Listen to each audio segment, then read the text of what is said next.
ओम नमो भगवते वासुदेवाय नमः। राधे राधे।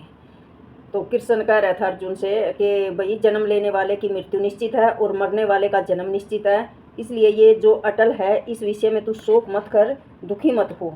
हे भारत, जन्म लेने से पहले भी सभी प्राणी मौजूद थे, परंतु शरीर न होने से दिखाई नहीं पड़ते थे। जब वह शरीर छोड़ते हैं तो अव्यक्त भाव में चले जाते हैं, अर्थात दिखाई नहीं देते। धरती पर जब जन्म लेकर आते हैं तो शरीरधारी प्राणी मौजूद हो जाते हैं जो सभी को दिखाई देते हैं। इसमें व्याकुल होने की तो कोई बात नहीं है, इसमें दुखी होने की तो कोई बात नहीं है, इसमें तो अफसोस मत कर तू। हे अर्जुन, इस प्रकार दुविधा से छूटकर परमात्मा में स्थिर हो, अपनी बुद्धि को परमात्मा में स्थित कर। अगर परमात्मा में स्थित हो जाओगे तो आपका मन चलाए नहीं रहेगा भी, आपका मन चंचल नहीं होगा, इधर उधर नहीं भटकेगा। हे भारत, इस आत्मा को कोई तो आश्चर्य से देखता है, कोई इसका आश्चर्य से वर्णन करता है, कोई इसको आश्चर्य से सुनता है और कोई सुनकर भी नहीं समझ पाता।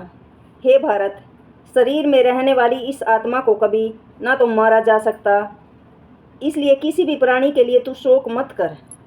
इसलिए अपने धर्म को देखते हुए युद्ध करने में संकोच मत कर। अक्षत्रिय के लिए धर्म युद्ध से बढ़कर कोई कल्याणकारी कर्तव्य नहीं होता। हे भारत, वे क्षत्रिय धन्य हैं जिन्हें ऐसे युद्ध का अवसर मिलता है। ऐसा युद्ध खुला हुआ स्वर्ग का द्वार है। यदि तू इस धर्म युद्ध को स्वीकार नहीं करता तो अपने धर्म और यश को खोकर भी पाप का भागी बनेगा। सब लोग हमेशा तेरे अपयश को कहते रहेंगे। एक सम्मानित पुरुष के लिए अपयश मृत्यु से भी बढ़कर है। महारथी योद्धा तुझे मैं के कारण रण छोड़ भाग कहेंगे। भाई जो तू मोह माया में बढ़ रहा है तो तुझे सब लोग रण छोड़ कहेंगे, भाई युद्ध छोड़ कर भाग गया। जो लोग तेरा आदर करते थे वे तुझे तुच्छ समझेंगे, भाई वे तेरी इज्जत नहीं करेंगे कि तो रण छोड़ कर भाग गया था तो तेरा रण छोड़ नाम क्या का पुकारेंगे। फिर तुझे लोग भी एक क्षत्रिय का धर्म है कि तू उठ और युद्ध कर। तेरे शत्रु तेरे सामर्थ्य की निंदा करते हुए बहुत से कड़वे वचन बोलेंगे, कटु वचन बोलेंगे, फिर उनसे अधिक दुख होगा तुझे। क्या होगा? यदि तू युद्ध में मारा गया तो स्वर्ग को प्राप्त करेगा और विजय हुई तो पृथ्वी का सुख भोगेगा। इसलिए हे कुंती पुत्र, खड़ा हो और निश्चय पूर्वक युद्ध कर। सुख दुख, लाभ हानि, जय पराजय में संभाव रहकर युद्ध के लिए तैयार हो जा। भाई सब कुछ समान समझकर, सुख दुख लाभ हानि जय पराजय को समान समझकर युद्ध के लिए खड़ा हो, तुम्हें इसमें कोई पाप नहीं लगेगा। हे पार्थ, यह बुद्धि संख्या योग के विषय में कही गई है। अब तू कर्म योग के विषय में सुन। इस बुद्धि से युक्त होकर कर्म बंधन से छूट जाएगा। इस कर्म योग में किए गए प्रयास का नाश नहीं होगा और न ही फल दोष होगा। इस धर्म का पालन करने में महिमा की रक्षा होगी। भाई अगर तू युद्ध करेगा तो तेरे महिमा की रक्षा होगी। भाई जो धर्म पर विजय पानी है तो भाई पाप का नाश करना है तो तुझे युद्ध करना ही पड़ेगा। हे कुरुनंदन, इस कर्म योग में निश्चयात्मक बुद्धि एक ही होती है, किंतु अशिथिर चित्त वाले पुरुषों की बुद्धियों अनेक प्रकार की और अनंत होती हैं। कह रहा है कि हे कुरुनंदन, भाई इस कर्मयोग में निश्चयात्मक बुद्धि एक ही होती है। भाई जो परमात्मा के रास्ते पर चलते हैं तो उनका सतमार्ग होता है। जो दूसरे रास्ते पर चलते हैं, लोभ लालच, भाई वो बहुत सुंदर है, वो बहुत सुंदर है, तो उनकी तो दुर्बुद्धि होती है। भाई उनका मन कभी परमात्मा में नहीं लगता। तो तुम उठ खड़ा हो और अपने को योग से जोड़ अपनी बुद्धि को परमात्मा में लगा हे पार्थ, और अपने मन को शिथिर कर।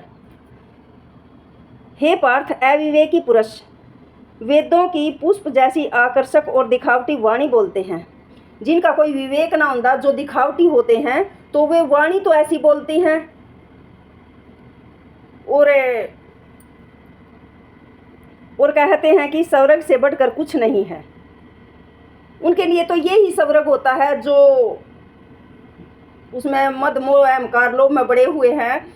वो सुंदर है, वो सुंदर है, वो सुंदर है। वो वाणी तो वेदों जैसी बोलते हैं पर उनका अमल नहीं होता, उनका न ही परमात्मा में ध्यान होता। वे कामनाओं में लिप्त होकर स्वर्ग का ही श्रेष्ठ भोग और ऐश्वर्य प्रदान करने वाली जन्म रूप कर्म फल को देने वाली अनेक क्रियाओं को बताते हैं। क्योंकि वो कामनाओं में लिप्त होते हैं ना, वो सुंदर, उनको यही बस मेरा सब कुछ है, तो वो तो कामनाओं में लिप्त होते हैं। भोग और ऐश्वर्य से में आसक्त लोग, जिनके चित्त को आकर्षक व दिखावटी वाणी द्वारा हर लिया गया है, ऐसे लोगों की निश्चयात्मिकता बुद्धि परमात्मा में नहीं होती। हे अर्जुन, तू वेद के तीनों गुणों से रहित और निर्द्वंद हो जा और नित्य सत तत्व में स्थित होकर योग को न चाहते हुए परमात्मा में स्थित हो जा। और चारों ओर जल ही जल होने से जैसे एक जलाशय का कोई महत्व नहीं होता, वैसे ही ब्रह्म को सम्यक प्रकार में जानने वाले ज्ञानी के लिए वेदों की कोई आवश्यकता नहीं होती। तेरा अधिकार केवल कर्म करने में है, फल की इच्छा कदापि नहीं। भाई तू कर्म कर, फल की इच्छा मत कर।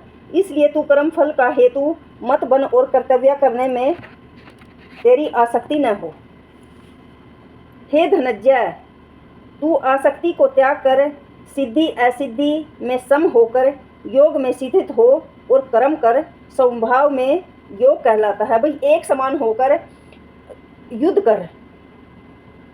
हे धनंजय, समबुद्धि योग ही अपेक्षा सकाम कर्म निमन सतर का है। इसलिए तू समबुद्धि की शरण में हो जा, क्योंकि कर्म फल की इच्छा करने वाले अत्यंत दीन होते हैं। जो कर्म करके फल की इच्छा रखें वो अत्यंत दीन होते हैं। हे धनंजय, तू उठ और कर्म कर, फल की इच्छा मत कर। संबुद्धि युक्त मनुष्य इस जीवन में पुण्य और पाप दोनों को त्याग देता है। इसलिए तू योग मार्ग का अनुसरण कर, क्योंकि कर्मों में कुशलता ही योग है। संबुद्धि ज्ञानी जन कर्म फलों को त्याग कर जन्म मृत्यु के बंधन से मुक्त होकर मोक्ष प्राप्त कर लेता है। समान बुद्धि वाला ज्ञानी कर्म फलों को त्याग कर जन्म बुद्धि के बंधन से समबुद्धि ज्ञानी जन कर्म फलों को त्याग कर जन्म मृत्यु के बंधन से मुक्त होकर मोक्ष को प्राप्त कर लेता है। जो सब कुछ त्याग कर उस परमात्मा में लीन हो जाए तो उसका मोक्ष होना निश्चित है। तो सारे बाण भाइया ने राधे राधे। भाई हम कर्म करके फल की इच्छा ना रखा। यो एक एक शब्द जब हम अपने हृदय में मनन करेंगे ना, मनन करेंगे, बार बार मनन करेंगे, बार बार मनन करेंगे, तो इसका बहुत आनंद आएगा। तो सारे बाण भाइया ने राधे राधे।